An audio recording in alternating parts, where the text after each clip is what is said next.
Hello, I'm RetroJules. Welcome to update 4.0, War Stories, which is live as we speak. We're going to get console exclusive story-driven campaigns. We're going to get a new exciting map. Our mini-maps are going to get a graphic overhaul. Hero crews on your tanks can now be customized. You can create your own user-generated tournaments with your friends. And then there's going to be the usual game tweaks and bug fixes. So we start with War Stories, which is really what this update is all about. You can hone your skills in these new player versus environment stories. You can play solo, or if you have any friends, you can buddy up with them too. So there are two campaigns available. The first is a tutorial, Brothers in Armour. Step into the shoes of a US tank commander training a Soviet crew to operate the legendary M4 Sherman. And then you have the one that you guys are probably going to be more interested in, and I must admit I am too, the campaign story, Flashpoint Berlin. Take command of Western forces and fight in the aftermath of the collapse of the Berlin blockade in this epic story-driven campaign. Now, also available during these campaigns are campaign-orientated trophies and achievements for those of you that like to hunt down and achieve your trophies and achieve your achievements, which is why they're called achievements in the first place. More exciting for me is the new map. There's still no sign of our favourite long lost old maps returning, and you've probably still noticed that the map rotation is still pretty limited, and I have yet to play Ravaged City and Sandstorm Sand River. So since that update came out, I still haven't seen those maps and I haven't been able to play them. So hopefully this new map will be right at the top of the rotation list. It's called Icebound. It's a European-inspired, urban, war-torn city nestled in amongst the mountains. Now, our mini-maps are going to get an upgrade, and I've noticed lately at higher tiers that there seems to be a lot of lemming train and camping and people not really reacting to the map. And I think a lot of that is purely because people don't use the mini-map and they use the radar and they don't get that overall picture. Well, now, use your mini-map because it's going to be upgraded and it's going to get a HD overmap. It's going to look like the mini-maps on the PC. And quite importantly, it's going to show you the areas of water that you can actually traverse, so you're not going to suddenly drown your tank stupidly because you've gone through a stretch of water and gone, oh, that's a little bit deeper than I was expecting. Now we're going to have user generated tournaments. Now I can't really expand on this, I don't play tournaments, I'm not interested, just not something I do, but so you'll know more than I do, but you'll be able to create your own tournaments with your friends. Hero crew customization. If you've bought a tank with a really annoying squeaky manga girl and you're sick to the back teeth of her, you're going to be able to change it. But just be warned, if you change the unique commander portrait that you get with that tank, that will be lost forever. But you will always be able to revert the voice back to default should you fancy some squeaky Japanese-ness coming back. And then there's the improvements and bug fixes. The premium tier 6 Skoda T40 is going to be added to the tech tree. And if currently you are struggling to earn enough points and you quite fancy the French Revalorisé, then don't worry, that's going to also appear in the tech tree by the end of summer.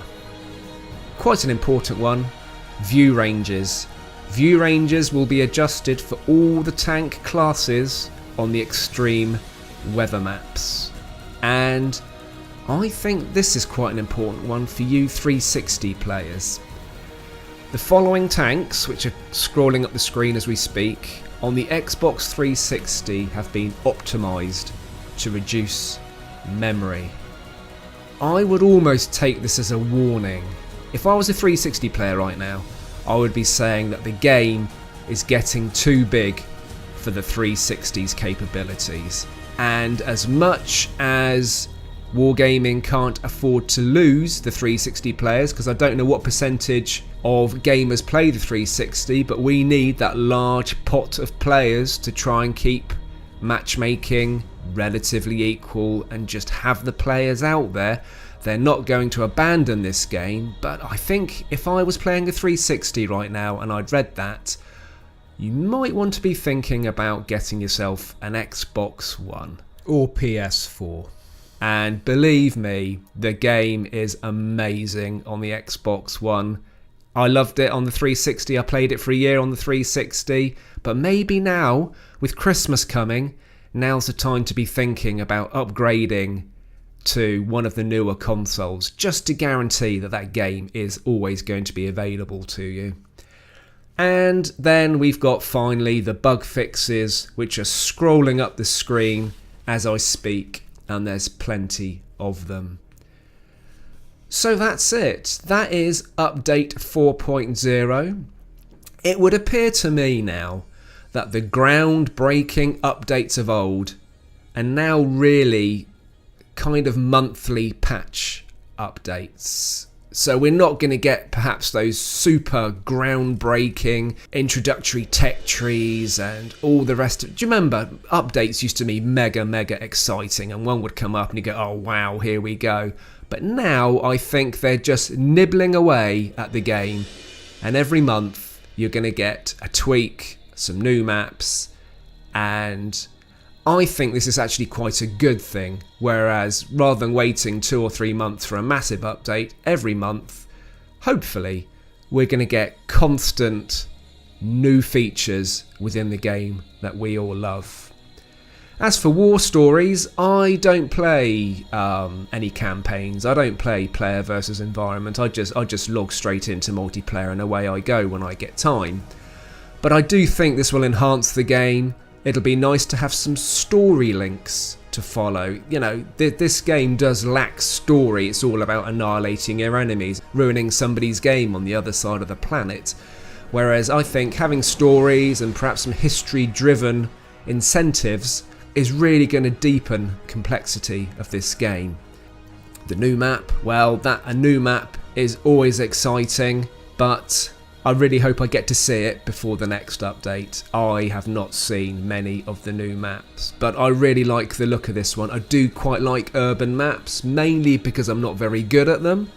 And I think, you know, they really do bring in that map awareness and mini-map awareness when you're in that urban environment, because you can't just hide behind a hill and look forward. You've always got to be aware what's behind you, around you.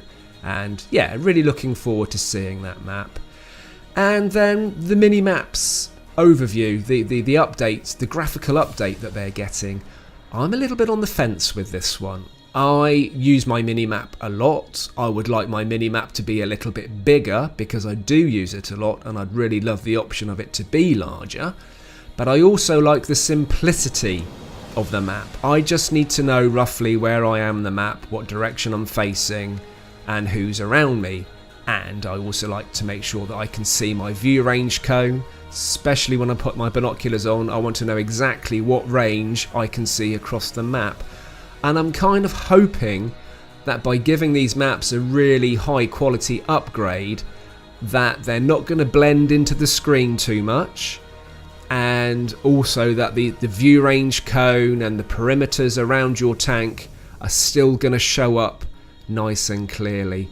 Having not played it yet, I haven't seen them, and it normally takes a little while to get used to them, and Wargaming rarely do anything bad in this game, so I think it's going to be an advantage and it's going to look better. But at the moment, as I read this update, quite like the simple maps as they stand out. So that's it, that's update 4.0. I hope you found this video of some use to you and you're already enjoying the new features that are already out. In the meantime, keep safe, keep tanking, and I'll see you soon.